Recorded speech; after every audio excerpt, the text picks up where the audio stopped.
We can get lost in all of this marketing jargon and all of these best practices among reach, but ultimately it only matters if it's increasing business. Marketing Architects.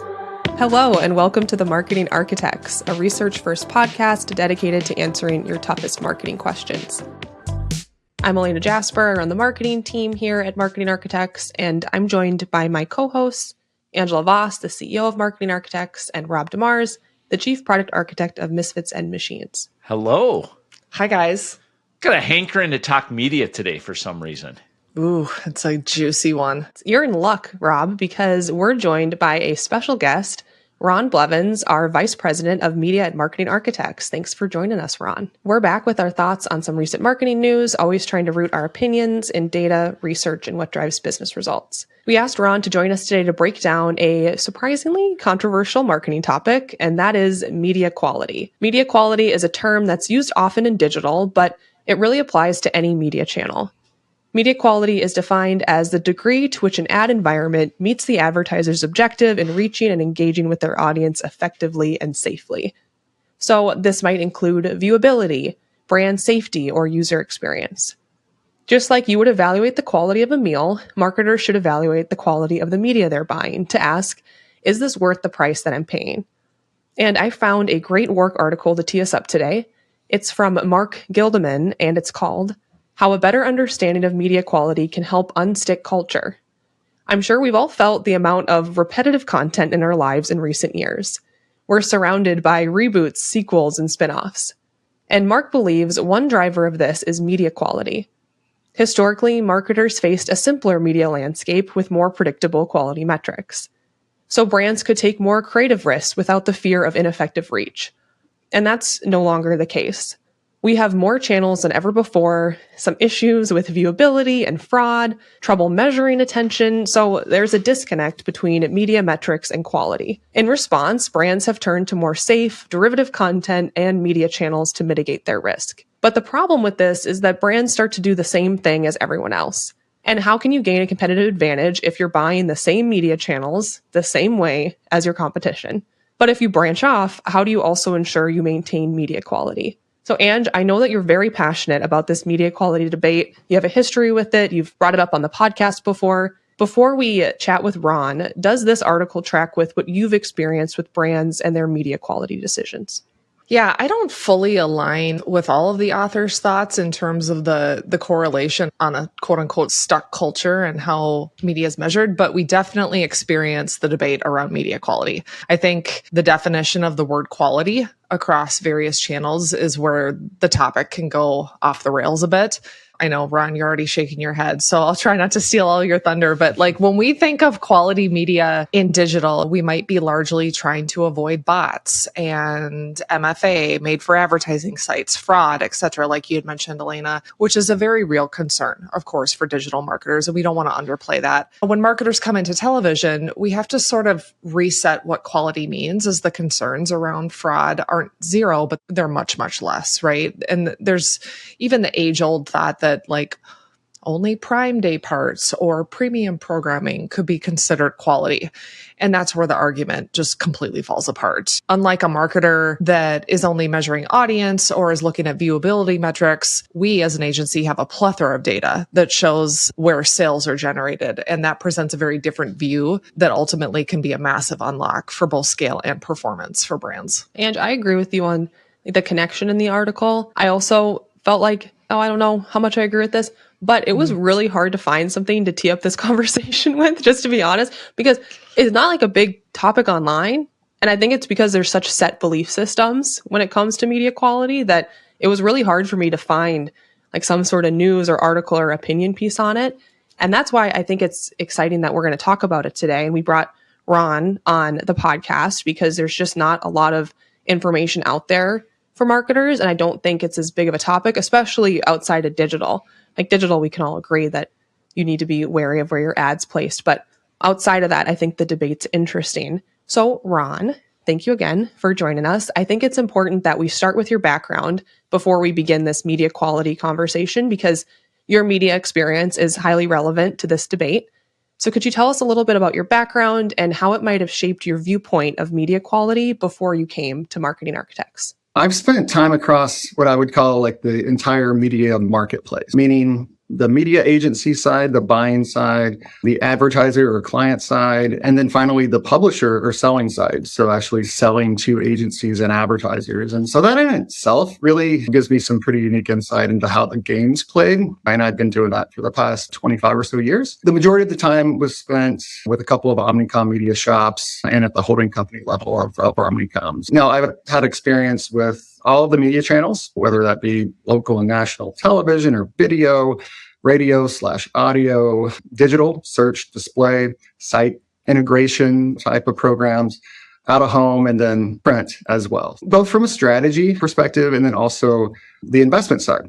The buying perspective, which is when you're thinking about quality, really impacts how advertisers invest and what could be the difference between a good investment, a bad investment, or a mediocre investment. And a lot of that experience is with digital video and TV specifically, but I did spend a ton of time with just general digital display advertising. And that's really where quality should be the highest consideration. Yeah, we've shared some scary stats about display advertising viewability on the podcast before, but thank you. I think it's important to emphasize your background because it's extensive and it's not just coming from marketing architects. You have a long history at traditional agencies, big media companies.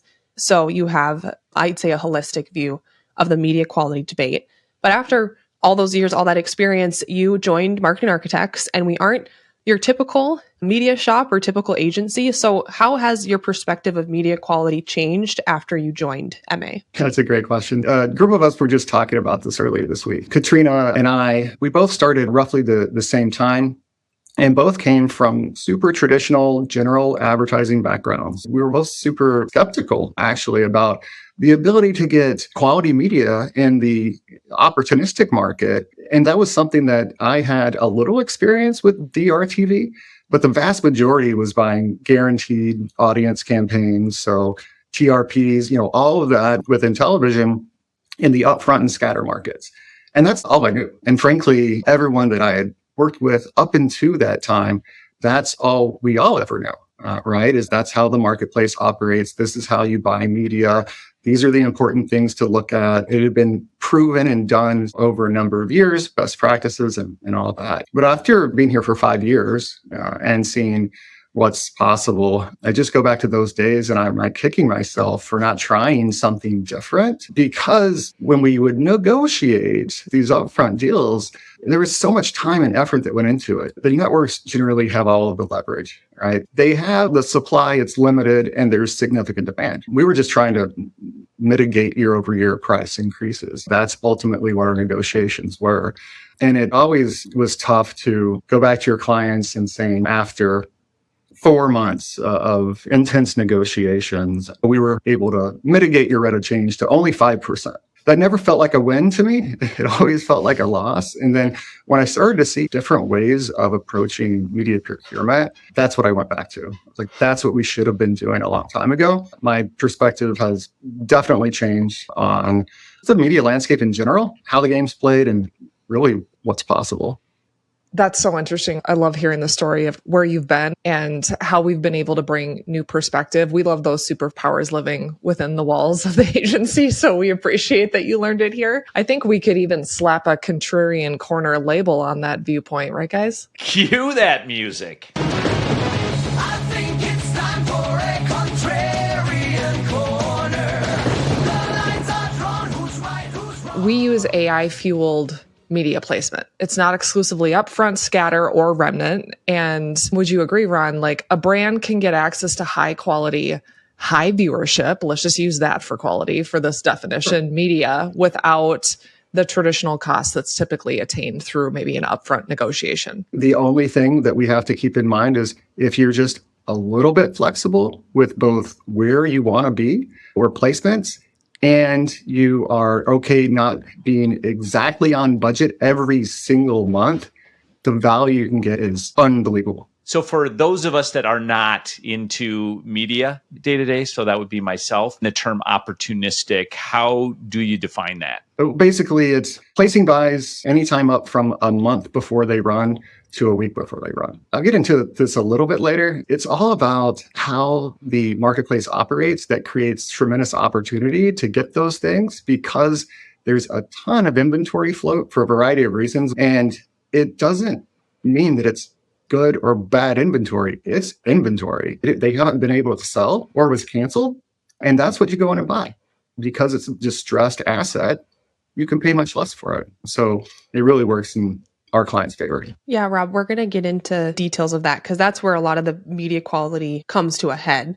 Like, how do you evaluate that? One thing I wanted to do is make sure that we're clear about the media quality debate and the media we're talking about. Because usually when I was at least researching this and I looked up media quality, a lot of people are talking about digital media for those reasons we just talked about, not TV, because those quality issues are typically more common in digital. But Ron, brands, they have similar quality concerns when it comes to TV media, right? Yes, they do. And just to go back and, help with the context, you're right. As media professionals, we've been much more concerned about quality and brand safe environments with digital investments because there's such a broad spectrum to choose from. So fragmented, you have everything from top-notch publishers all the way down to UGC. And so that being the case, just the vastness of that really requires you to have a lot of attention on that. And when you think about TV, the vast majority of it was safe. When it's appropriate, it's quality, it's long-form content. So we spent, as advertising professionals at a full service, all media agency, we spent much less time talking about quality television just because the spectrum was so much shorter. Yeah, brands should be concerned about quality environments in TV just as much, especially with the increasing fragmentation with streaming. That starts to lengthen that spectrum of what's possible and what's available. So many more environments to choose from now, a lot less checks and balances in linear, especially programmatically. And so media quality is something that we have to now really start to pay attention to. And when we talk about quality, I always go to value, right? What's valuable? What's less valuable? Where can you find opportunities to get media that's extremely valuable for a lower cost? And you talked about competitive advantages earlier. That's where you can find meaningful competitive advantage. So this is where the sticky part of this debate is, because we're not saying that media quality doesn't matter, because that would be very stupid to say. However, this is where there's generally some myths or maybe some missed opportunities for marketers. So Ron, where do you think brands go wrong when they're evaluating TV media quality? First of all, it's just so subjective.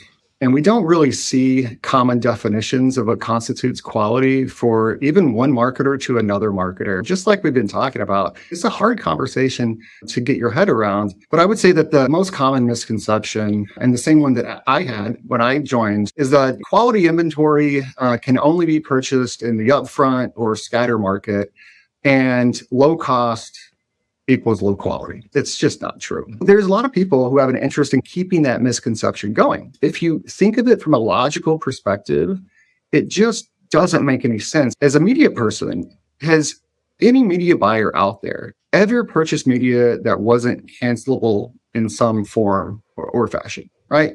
It's always, what's the out clause? How long ahead of time do I need to cancel? What are my options when it comes to upfront deals? That's the cost of doing business for a lot of inventory owners. They need to be flexible in order for advertisers to work with them. There are always campaigns being canceled for a variety of reasons, right? The creative isn't ready. There's been a change in strategy or budgets were cut. That was like a common occurrence at all the agencies I've ever worked at. A weekly thing. Hey, we're going to have to move this one back. We're going to have to shift this from here to there. And so just like any other business, 100% sell through, even of your highest quality stuff, it's just not realistic. And so the thing to keep in mind is that all clients behave this way. It's not just the ones who are buying low quality media who cancel or shift around or move, right? It's all of them. And so the media that comes up and becomes available at any given time, it's not just low quality. It's all of it. Ron, you mentioned a lot of brands assume that low-cost media might equal low quality. And you can see how brands come to that assumption coming out of the digital space. And of course, lower cost isn't always better. We want to ensure that if we're targeting something with lower costs, we do have performance that aligns with what the brand needs, et cetera. But I think the other risk to that is if you have a lot of brands that assume the same thing and are unwilling to challenge the assumption that quote unquote non-premium or non-high cost media has value, then everyone's buying the same way. So you're leaving on the table an opportunity to speak to consumers that maybe are not being spoken to by your competitor. So what advice would you give then for what metrics marketers should use to determine whether or not they're buying high quality media, even with a more unconventional approach? The most important thing to pay attention to things like, how is it performing relative to my other tactics? How is it performing? Are people responding?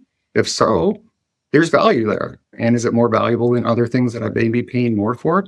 Perhaps. And that's how you create value. Am I reaching the right audience? Am I doing an effective job of getting in front of the people who are going to have a high propensity to respond to my ad, or that my product or service is applicable to that audience? And are you getting it at a price that works for you? If so, then you can answer yes. Yes, I'm getting high quality media because it's accomplishing my objectives. And then are those attention metrics, which we always think about, like viewability, all of those things, are they correlated to business results? Because I think that's the thing that ultimately matters. We can get lost in all of this marketing jargon and all of these best practices around reach, but ultimately it only matters if it's increasing business. And that's where we want to keep our clients focused. Is it accomplishing your objectives? And are we benefiting your business? And is it a good investment? Well, and I think to be skeptical of some of those too. I remember when viewability became the buzz. And we're data nerds, like put a new metric in front of us and like our eyes light up. So we were like, how do we work this in? You're not always reaching someone that's ready to buy. So how do we make sure that it's memorable and people are viewing it all the way through, and showed negative correlation with our performance data? Not saying that there aren't providers out there that maybe have better approaches than others, but I think that's one to really watch out for, is that high viewability might mean high sales in the long run. Not quite. You can make that leap and that assumption, but you got to challenge it. You really got to look into the numbers, and you can't just take for granted that if I'm achieving high reach, if I'm achieving high viewability, high interaction, whatever those metrics may be, that it's resulting in positive business outcomes. Even when we start to think about attribution, especially like in the streaming landscape, like that's where you really have to be skeptical about the numbers you're seeing, then ultimately what's happening on your website on the back end. Because as you know, attribution is a minefield. So on that note, with things that are going on with streaming and just mentioning viewability, where do you see the quality of media going in the future, and how are we going to measure that? Are we still going to rely on attention metrics? Could there be something new on the horizon? I'm an optimist, so I choose to believe that we will get there. And that's to get rid of all of the proxy metrics. I don't care about all of those things. I only care about, are my sales increasing? Am I getting new customers? Am I getting customers that I consider are quality and are valuable to my business? That's what matters, right? And so as much as we can cut out of the middle in terms of placement to performance, that's what I choose to believe we're going to be able to get to. Ron, what you said about proxy metrics reminds me of, I think I've mentioned this on the podcast before, but I'm obsessed with this interview. Mark Ritson was, I think, on a work podcast. He was talking about how marketers get obsessed with outputs and not inputs. So they get obsessed with things like proxy metrics and this over focus on measuring everything and valuing everything. And they're not focused enough on, okay, but what am I actually putting into like my marketing mix? And that reminds me a little bit of this debate with, are you focused on the right things? Do you have certain beliefs that might not actually be true? And maybe there's a connection there with what are you really focused on? What could make a big difference to your business? And like you said, if you're focused on the business outcome, you can get so stuck in the weeds. Like, can you really see what the media quality is doing for your business? Absolutely. And I think the key thing there is, if you're making planning decisions or investment decisions where you're putting your money from a media standpoint, make sure you're using the right data and the right metrics to inform that. Make sure you're optimizing your campaigns off of what's going to drive business and not what's going to give you a high viewability, or only focusing on one or two of these proxy metrics, because that's where it kind of gets icky when you start to really plan for proxy metrics and you don't have an easy tied to business and what's happening with your business outcomes, that's suboptimal. So probably the biggest takeaways are challenge your belief systems and focus on business outcomes, because this media quality debate breaks my brain a little bit, because I think it changes depending on what channel you're talking about, because we've covered a lot of different studies in digital media where brands are really overvaluing the media that they're buying, and then they turn it off and they realize, okay, these metrics I was using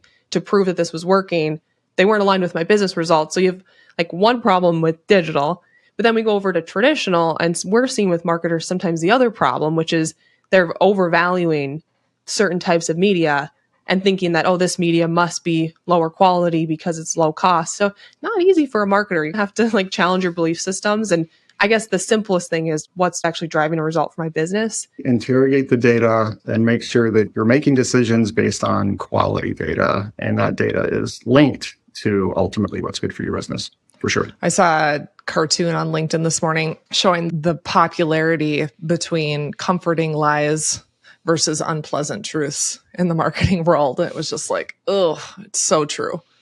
Difference between last click attribution and something like incrementality testing. You know, it's a little different than the media attention topic, but kind of in the same vein. All right, Rob, did you have any final questions? Do you think that all made sense? You talk about brain breaking. No. You're going to be okay, Rob? I'm good. I'm just coming up for air now.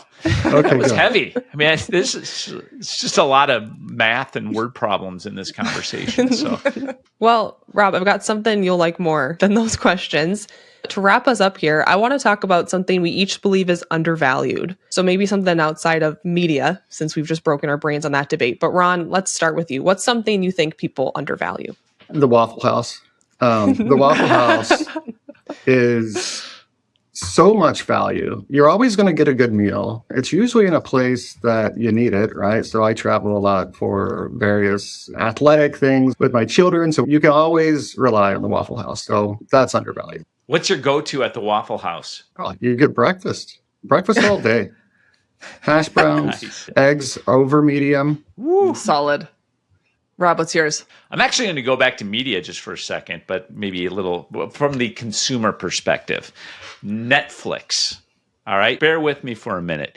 You go to a movie theater and you spend $26 for 2 large sodas and a popcorn, right? Then you spend $30 for 2 tickets. You're in for over $50. And that's for 2 people. If you're a family of 4, you're bringing out a Benjamin, right? To be able to go and watch one movie, right? Yet Netflix is just an all-you-can-eat buffet. And yet, how many times have you had conversations with people go, maybe I should cancel it. They're just raising it by $1 or whatever the rate. I'm like, this is like the greatest deal on the planet. This is an all-you-can-eat buffet of some of the content is obviously better than others, but it's always available. It's just, come on now. I just think people get a little critical on those price increases. And I'm not saying, hey, $23 a month is a good amount of money, but not compared to spending $100 for one movie. I'm with you, Rob. That's a good one. I don't know how I can follow that. That felt like a Seinfeld stand-up. I'm going with, especially in the light of AI, I'm going with customer complaints. I think there's so much to be gained with customer complaints. You can leverage it to improve your product or services. You can improve customer loyalty. You get customer insights. You get a better training for your staff. There's innovation opportunities. And especially with AI, like think of how you could use AI to sort through all those customer complaints that we used to, in the olden days, as they say, have to go one by one and go, how do I get this person to stop griping on my Facebook page? Mine is going to have to be TSA pre-check. I don't know if all of you have TSA pre-check, gosh. but it's so easy to get. You'll get through security faster. You don't have to take your shoes off. It's just a better process. And there's still so many people I travel with. And like, how do you not have TSA pre-check? And I will leave you in the regular line to go through TSA pre-check. Just a heads up. Absolutely. No, I get that. I wouldn't even feel bad. No. That's it for this episode of The Marketing Architects. We'd like to thank Ayana Klaphocky for producing the show and Taylor De Los Reyes for editing. You can connect with us on LinkedIn, and if you find the show valuable, please leave us a rating and review. And if you'd like to hear more from us, subscribe to our weekly email newsletter. It's built for marketers seeking research-first analysis of the latest trends. You can go to marketingarchitects.com/newsletter to subscribe. Now go forth and build great marketing. Right now, I'm getting edited a lot. I think, authenticity is undervalued. Marketing architects.